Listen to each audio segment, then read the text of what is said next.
What's going on, guys? Welcome back to WWE Network and show where Graham G.S. and Matthews break down all the original content you watch on the WWE Network and on Peacock. And today we're talking the December 9th, 2023 edition of the SmackDown LowDown from yesterday. I was at SmackDown on Friday, deadline last night, so bit of a busy weekend wrestling-wise, but it was all great stuff, so that's why my voice is still shot, just to give you a heads up before we get going here. They open up the episode, Megan Morant, Matt Camp, that is, in the studio, recapping the United States Championship Tournament matches, with Santos Escobar beating Dragon Lee on Friday's SmackDown, and Bobby Lashley knocking off Karrion Kross. Santos Escobar, we hear from him backstage with Caleb Braxton, and he says that Rey Mysterio is a gatekeeper for all of Lucha Libre. And he also says that Rey was wrong about Dragon Lee. Dragon Lee is not the feature of Lucha Libre, I am. And he says that I'm going to go on to become what I should have been this entire time, the United States Champion. Matt Camp says that Escobar should be worried about Bobby Lashley, not all the LWO drama surrounding it. He's got Bobby Lashley in the next round, which would confirm, even though we haven't seen a bracket yet, that it will be Santos and Bobby in the semifinals of the tournament. I would imagine, unless they switch it up on us, and he's just speculating. So that would mean the winner of Owens and Theory and the NXT Superstar versus Waller next week. The winners of those matches will face each other at another week, probably the following week, in the semifinals of that part of the tournament. He also says that Bobby Lashley and the Profits want to become the holy trinity of all becoming champions on SmackDown, which can't happen until the Profits become tag team champions, which they just failed to do a couple of weeks ago right before Survivor Series, but maybe at some point. They hype up Dominic versus Dragon Lee for the North American Championship at Deadline, which happened last night. They actually had a pretty good match. Dragon Lee is the new North American champion. They recap the Charlotte Flair versus Bayley match, making no mention of the injury to Charlotte. They just kind of recap the rest, or the ending of the match coming out of the commercial break. Being there live, and I talked about this in my SmackDown audio review from yesterday, Charlotte is obviously hurt. I mean, that doesn't take a fucking rocket scientist to figure that out. But being there live for it, seeing the botch that caused it, Charlotte fell pretty badly. I didn't see her fall badly on her knee. It looked like she fell pretty badly on her neck. So her neck might be hurt, but definitely her knee. She said my knee multiple times to the doctors at ringside, and they had to kind of carry her out. So not on a stretcher, but help her out of the arena. So it's definitely not looking good, which is not great, but they make no mention of that here.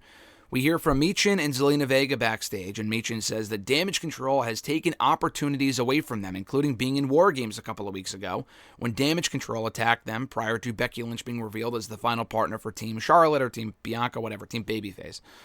Zelina Vega says they have not dealt with the two of them together, that being Michin and Vega on the same side. They've dealt with Damage Control before, but not on the same side. And they also bring up the Bayley tension, and that might not be their advantage right now, for Damage Control, that is. So it sounds like we might be getting a Damage Control matchup in some form or fashion in tag team action against Michin and Vega coming up soon on SmackDown. They replay the CM Punk promo, which was easily the best part of the show on Friday. Great stuff, I thought. Matt Camp kind of mentions everything Punk said, and including all the names that he dropped during that promo, and also hypes up his Raw return for coming up on Monday, where he promises to sign with one show, whether it be SmackDown, Raw, or NXT. Clearly, it will be Raw. That's where he's making his ultimate decision, I would imagine. We hear from Austin Theory and Grayson Waller backstage, the A-Town Down Under team. Theory says that Owens only has one hand and he plans to break the other hand in the match next week that they're having. And Waller says that Theory is one of the best United States champions of all time. He's facing an NXT superstar in next week's quarterfinals of the tournament. And he says that Shawn Michaels is giving that NXT star an opportunity, referencing the history and tension that he and Michaels had earlier this year on NXT, where Michaels brought out Grayson Waller. No, they kind of made it seem like Shawn Michaels would come out of retirement to face Waller, which obviously wasn't going to happen. It ended up being Johnny Gargano, who had history with Grayson Waller from 2 years ago.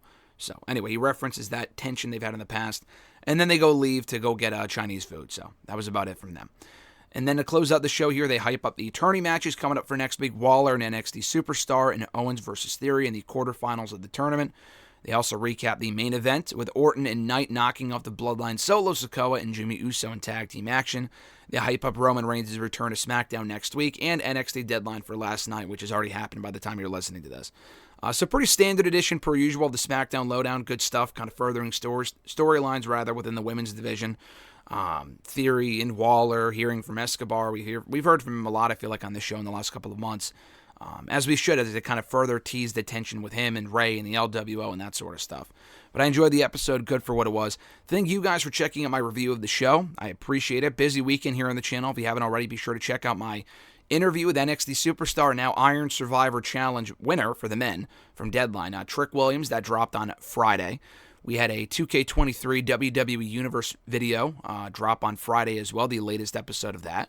Yesterday, we had a full episode of WrestleRant Radio. The excerpts went up on Thursday, but if you want the whole episode, that dropped on Saturday morning. We also had my full SmackDown audio review and on-site report from the big show on Friday. My news and notes from being there live in Providence for that show. Check that out, and being ringside for it as well. Real fun time. We have this obviously here today, and also coming up a little bit later on, most likely, unless I don't plan to drop it and aren't able to watch it in time, but I should be able to. My review of AEW Collision from last night as well. Still have to catch up on that, having not watched it because we were at Deadline last night.